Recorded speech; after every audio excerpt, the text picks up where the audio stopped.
do you think that having gone through cancer and the recovery, has that changed at all your performance?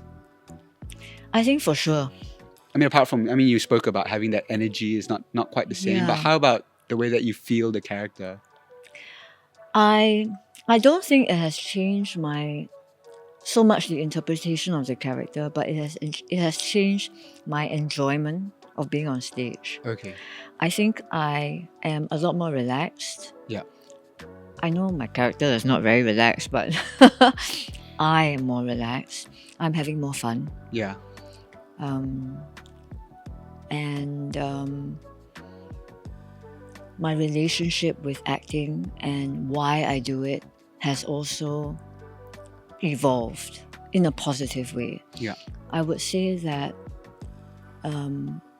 for so long there is a sense of wanting to be loved when I perform, wanting approval, wanting audiences to love me, wanting the play to be great so that we have a great review. Yeah. And worrying when people don't like it or don't like me. And I feel that over the last couple of years, that has all kind of worn away. It doesn't bother me so much anymore. Yeah. I am a lot less concerned about what people think. And a lot more trusting of my instincts and my pleasure of being on stage. And I wish I felt that and knew that and could have inhabited that a lot earlier. Because then I think I would have, I mean, I love my career, but I think I would have enjoyed the process of performing a lot more without all that kind of pressure and self-judgment, self-doubt and expectation heaped upon me whenever I went on. Yeah. Fair enough. I mean, it must be tough, especially doing it in front of a live audience as well, right? You can't watch back. Like if you are filming a video or a movie, at least you can watch back the takes and say, okay, I'm going to do that differently. But this is like, one, at least for that night, it's just one try. I mean, here's the thing about performing live. There is so much risk. And therefore you rehearse. Yeah. You rehearse to take away the risk of things going wrong. But the fear of things going wrong is also antithetical to the magic of the aliveness of the moment that things can go wrong, that things are present and happening right before your eyes. And in the past, I would say, I would try and retain control a lot more in order to prevent things from going wrong. But that affects performance. Yeah.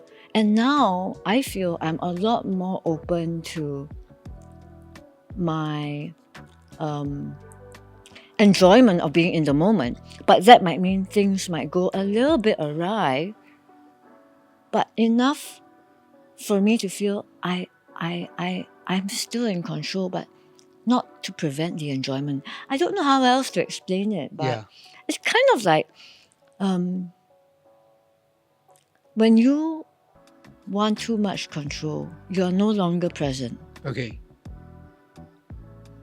Whether or not it's in front of a camera, in an interview, at work, any work that you do, if you are too bothered by the outcome, you're not enjoying the process. And creativity is all about process, including a show that might have been rehearsed 100 times.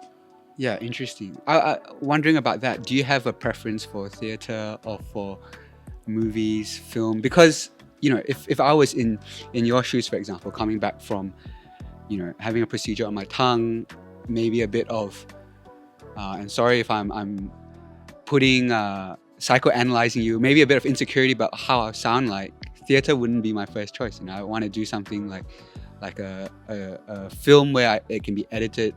I can hear back the thing. I might be able to dub it over after it's done again. Yeah. I think, ironically, theatre is almost like the perfect platform because there's something called the suspension of disbelief. And if I tell you this black box is a luxurious mansion, Yeah. within the first few minutes, the audience will accept that, believe that, and they suspend their disbelief and they imagine. And in the same way, I felt that I could trust the magic of live theatre in the sense that the audience will listen to my voice, accept it, and then move on to watch and immerse themselves in the story of the show. So interestingly, actually, I have this idea that actually theatre is better than film in that sense. I enjoy both very much. Okay. And I'm not saying no to going back on screen. I've done already a role in someone's feature film. Okay. And Yet to be released. yeah, and I think at the end of the day, it's all about how writers and directors choose to cast me, and I'll just leave that to opportunities that come along and pick the ones that I enjoy and love and feel something for. Yeah. Yeah. One last thing about the performance on Jenny, the performance of Jenny rather. I mean, you've spoken about how, having gone through cancer, how it may have affected that performance. But I'm wondering about the change in cast, because you've remained constant. But I was looking, backstage, there's a poster of Supervision from 2019. It's a different Yanti, Yeah. a different father in the wheelchair. And I was like looking at like some bizarre world. I was like, that's not the characters, Yeah. Like, how does that change your performance by having to work with different cast members? I think that's what rehearsals are for. You kind of adapt to what new actors bring to the role. I have to say that the script is very, very strong. And in many ways, I rely on the story, how it unfolds, and the text which Thomas Lim has written to carry us and be the pillar and the foundation of this work, irrespective of who plays all these characters, including mine. Yeah. That is the firm belief that I have, that this work is powerful and good and has two very strong feet to stand on, Okay. whoever comes into the roles. Having said that, I love that there are new actors inhabiting these characters, because then they bring to the roles their own interpretations, their own life experience, and it's fun to play. It's primarily why I do what I do, because half the work is in the rehearsal room. Yeah. And that's when we can spark off each other and say, oh, that didn't happen the last time. Let's roll with it because that's new and that might work. Or, and have those conversations. By the time you watch what you're watching, I think, 90% is more or less done. But the fun part was back in the room. Yeah.